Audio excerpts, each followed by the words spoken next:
Banនៅក្នុងវីដេអូបញ្ចេញធូរតទៅពី C# developer មាននៅទូបានបង្ហាញរបៀបការ table មានរបៀប design form របៀបការ connection ប្រកប connection មួយចំនួនដូចជា clear show image ឬ connection data from database ហើយបន្តមកយើងបង្ហាញពីការបង់ row បន្ធំ share និងបន្ធំ search employee ទី9គ្រូនឹងបង្ហាញពីរបៀបគេហៅថា update how to update employee information by employee ID បាទមានន័យថាយើងសិក្សានេះគឺ form ដែលយើងត្រូវការមានបន្តអញ្ចឹងយើងពីមុនគឺអាច search មក form នេះណាចាយើងអាច search បានណាតែឥឡូវយើងនឹងបង្ហាញពី update ចឹងអស់លោកត្រូវធ្វើម៉េចពេលអស់លោក search ចឹងអស់លោកឲ្យបតុនរបស់យើងទៅ update ទៅចឹងយើងឲ្យ VTN update.enable ស្មើ true ណាហើយមួយទៀតគឺ VTN delete enable មានន័យថាកាលណា search ឃើញក៏អាចឲ្យគាត់មាន search update ហើយនឹង delete ព័ត៌មានចឹងអស់លោកអាចតែម្ដងទៀតនេះណាយើងអស់លោកអាចថាបានឥឡូវយើងនឹងបង្ហាញពីរបៀបនៃការសរសេរកូដ update ដែរនឹងបង្ហាញបានកូដ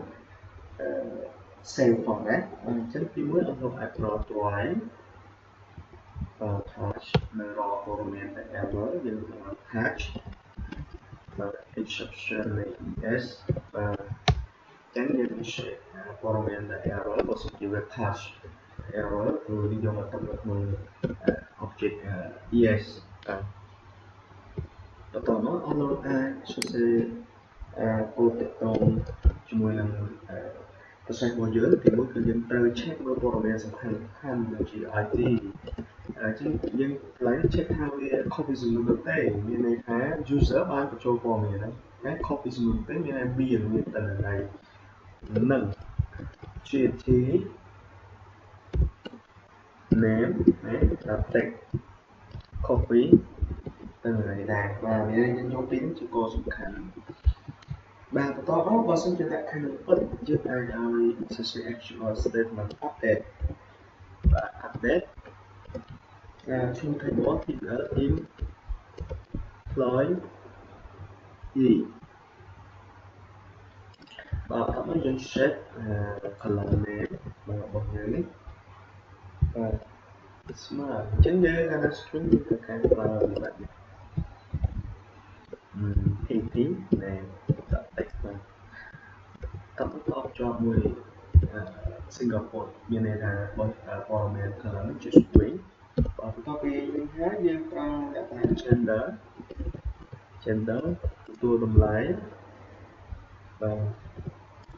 ពី CP text gender បាទព្រោះយើងប្រើលក្ខណៈ combo box នេះព្រោះយើងប្រើ combo box របស់ text box មានលក្ខណៈ TT ចាស់បាទបន្តមកដូចជា string យើងប្រើវា single quote ទៀតបាទបន្តមកគឺតើតើនឹង date ហើយ date នេះគឺជាពេលមួយសម្រាប់អាចឲ្យយើងបញ្ចូលថ្ងៃគាត់ចាប់ដើមពីការបាទអញ្ចឹងយើងអាចដាក់តបជាប់ក្នុងនេះគឺតើតើនឹងdate អញ្ចឹង date ហើយ date 10ដែលយើងអាចប្រើលក្ខណៈ value បាទមានន័យថាវា return data ដែលយើងបានជ្រើសរើសបាទឬក៏យើង convert it to text បាទណាដែលយើងប្រភេទជា text ដែលយើងបាន read វាបាទបន្ទាប់មកយើងតភ្ជាប់ជាមួយនឹងបាទ position បាទអញ្ចឹងយើងអាចតភ្ជាប់នឹង field position បាទអញ្ចឹងយើងមើល field របស់យើងគឺយើងបាទអាចមួយទេ position ស្មើបាទណាអញ្ចឹងអស់លោកអាចដើម្បីកុំឲ្យវាបាត់មានស្រួលក្នុងការតាមដានព្រោះបាទអាចដើម្បីវាងាយស្រួលតភ្ជាប់ជាមួយនឹង TT post សំដៅ CMV បាទព្រោះយើង អាចឲ្យគេច្រើនបានច្រើនតបជាប់ជាមួយសិង្ហបុរីរបស់វាហើយបន្ទាប់មក DOT ណាស្មើអញ្ចឹងបើយើងជា dash យើងអាចដាក់ជាមួយ DTP បាទ T បាទតបជាប់ជាមួយនឹង Singapore ហើយតែរបស់នេះគឺ Play Upper បាទស្មើអញ្ចឹងយើងអាចតបជាប់ជាមួយនឹង DT Place upper.text ទៅថាតបជាប់វិញបាទអញ្ចឹងយើងមានជា string យើងមាន Singapore ជាបន្តទៀតមកគឺតទៅនឹង Play Upper នេះគឺ phone យើងគឺស្មើបាទតបជាប់ជាមួយនឹង DT phone .text នេះយើងតបជាប់ជាមួយនឹង Singapore string របស់វាខាងណារាប់ជាមួយយើងហៅខាងណា address ស្មើ Singapore ជាមួយនឹងតបជាប់ជាមួយនឹង TT address.text ហ្នឹងហើយតបជាប់ជាមួយនឹង photo yes photo ស្មើ string តបជាប់ជាមួយនឹង S3 តបជាប់ជាមួយនឹង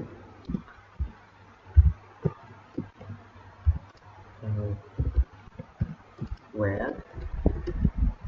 employee ID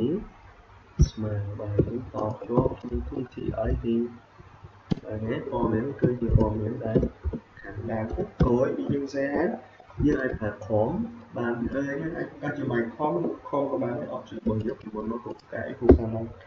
បាទ only db command only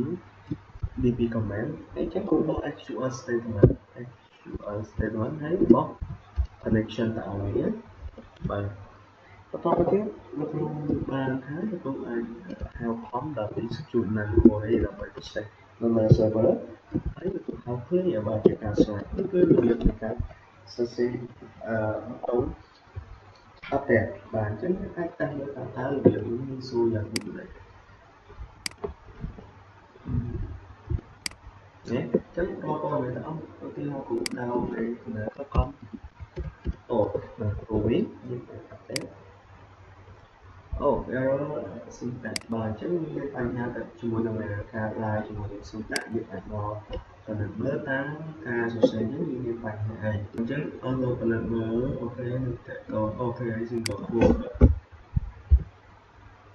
ហើយយើងប្រើ string សរខាងទៅចាំដែរ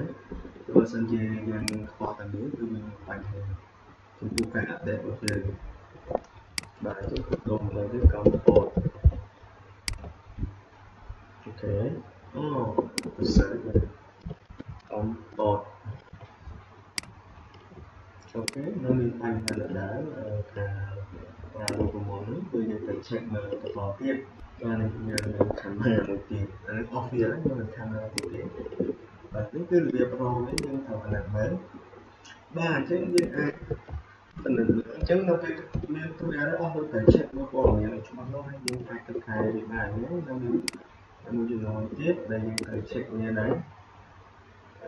វាemployee អូខេអញ្ចឹងដើម្បីជៀសវាងការការពារខ្ញុំអាចប្រើជានេះដើម្បីកុំឲ្យពួកយើងអាចខ្វែងពីជាន់ជាមួយនឹង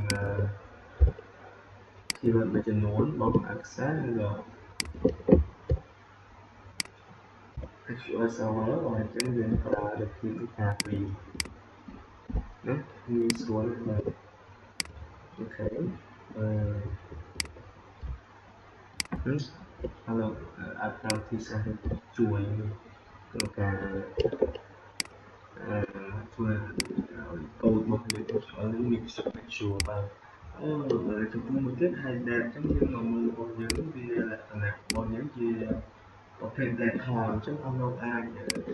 សម្រួលព័ត៌មាននេះយើងយកទៅតិចជា string អញ្ចឹងអស់លោកអាច value បាទឬក៏ data យើងទៅក្នុង data បើសិនជា data type វាជា string អស់លោកអាចប្រើ text តែវាជា data អស់លោកអាច text វាបាទនេះគឺជាវិធីសាស្ត្រនៃការរក error អូខេបាទអញ្ចឹងយើងសូមដាក់កំពតបាទយើងតែម្ដងទៀតអូខេជោគជ័យហើយយើងបានជោគជ័យបាទ trên đồ lần này còn là tìm manager.